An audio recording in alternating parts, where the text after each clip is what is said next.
Bismillahirrahmanirrahim. Orang yang mengamalkan sunnah Rasulullah sallallahu alaihi wasallam akan merasa berat.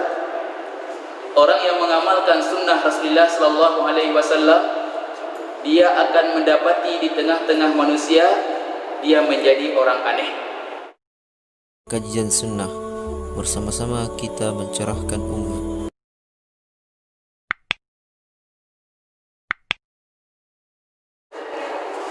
Assalamualaikum warahmatullahi wabarakatuh.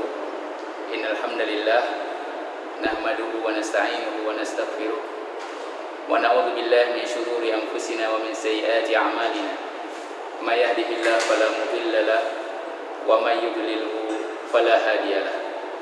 Asyhadu an la ilaha illallah wahdahu la syarika lahu wa asyhadu anna Muhammadan abduhu wa rasuluh la nabiyya wa la rasula ba'dahu. Sahabat-sahabat sunnah yang dimuliakan oleh Allah Subhanahu wa taala, insyaallah pada kesempatan yang singkat ini kita ingin menyampaikan satu hadis dari Rasulullah sallallahu alaihi wasallam tentang keadaan kita di akhir zaman. Rasulullah sallallahu alaihi wasallam melalui wahyu ilahi, beliau menyampaikan kepada kita tentang satu fenomena di akhir zaman.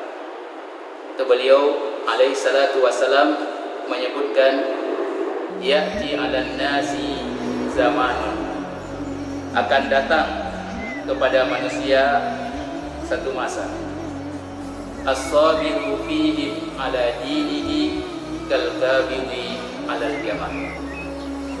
Itu orang yang bersabar atas agamanya itu sebagaimana dia menggenggam bara api. Hadis ini diriwayatkan oleh Imam At-Tirmidzi dalam sunannya dari sahabat Anas bin Malik, dan hadis ini diperselisihkan oleh para sahabat tentang kesahihannya. Namun hadis ini cukup banyak syahid-syahid dari hadis lainnya, di antaranya hadis yang diriwayatkan oleh Imam Al-Bazzar dengan sanadnya dari sahabat Abdullah bin Mas'ud radhiyallahu taala anhu. Beliau mengatakan, Rasulullah sallallahu alaihi wasallam bersabda, "Inna mi waraikum ayyam as-sabru fihinna kal qabidi 'alal jamal." Di belakang kalian ada hari-hari yang orang yang bersabar pada hari-hari tersebut sebagaimana ia menggenggam bara api. Saking kerasnya ataupun beratnya hari-hari yang disebutkan oleh Rasulullah sallallahu alaihi wasallam.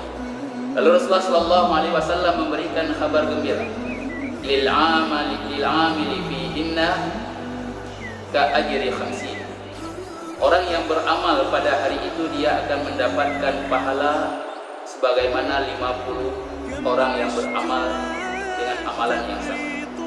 Maka para sahabat bertanya, ya Rasulullah, minna amin, wahai Rasulullah, dari kami ataupun dari mereka?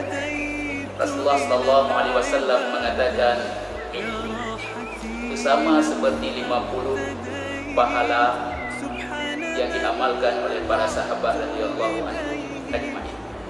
Hadis yang diriwayatkan oleh Imam Bazzar, disebutkan oleh para ulama kita, seluruh perawinya itu tidak dipermasalahkan, itu seluruh perawinya thiqah, kuat, kecuali disebutkan Suhail bin Amir Al-Bijli. Suhail bin Amir Al-Bijli dikatakan oleh Ibnu Hibban beliau thiqah, yaitu perawi yang kuat. Maka Syekh Al-Albani ketika beliau menjelaskan hadis ini dalam silsilah beliau, itu menyebutkan setelah mengumpulkan seluruh sanadnya, maka hadis ini dihukumi sebagai hadis hasan, sebagaimana Imam At-Tirmidzi juga menghukuminya sebagai hadis hasan. Maka hadis ini ada dua pelajaran bagi kita. Pelajaran yang pertama, yaitu dari hadis ini Rasulullah sallallahu alaihi wasallam mengkabarkan kepada kita akan datang hari-hari yang penuh kesabaran.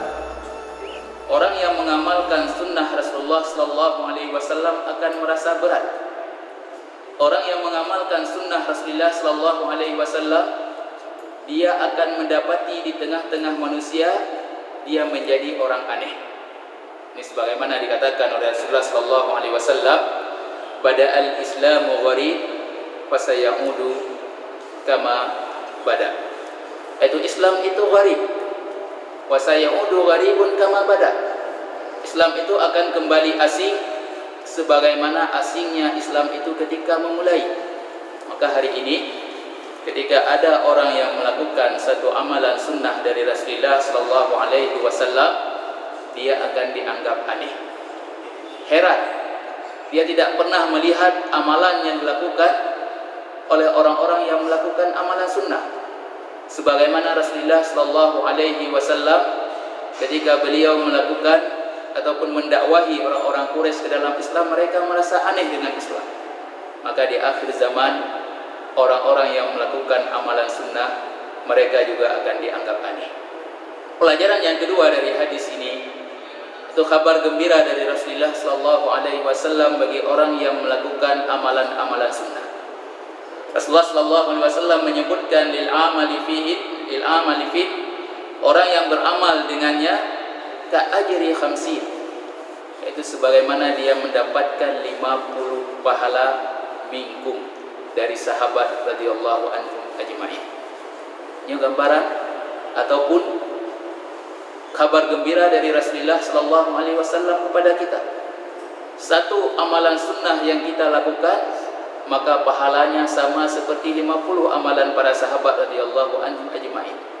Maka tidak heran ketika Rasulullah sallallahu alaihi wasallam mengatakan agama ini dimulai dengan asing dan kembali asing, maka beruntunglah orang-orang yang asing. Fatuba lil ghuraba, maka beruntunglah orang-orang yang asing. Maka para pendengar channel sunnah yang dimuliakan oleh Allah Subhanahu wa taala, itu hendaklah kita tidak pernah mengatakan perkataan dari mulut kita ini hanya sunnah. Dan ini sering kita dengar kaum muslimin mengucapkannya. Ketika disebutkan kepadanya satu hadis Rasulullah ataupun satu sunnah Rasulullah, dia akan mengatakan ini hanya sunnah dan kemudian dia meninggalkannya. Ingatlah, Rasulullah SAW menjanjikan pahala yang cukup besar, yaitu pahala 50 orang sahabat radhiyallahu anhum ajma'in ketika kita mengamalkan satu sunnah Rasulullah SAW.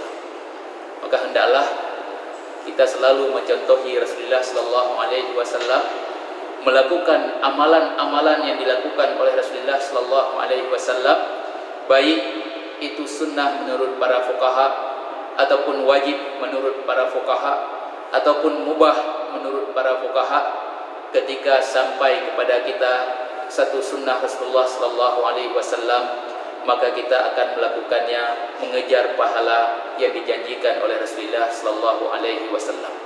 Mungkin ini pelajaran yang cukup berharga bagi kita dari hadis Rasulullah SAW tentang keadaan kita orang-orang yang berada di penghujung zaman ini.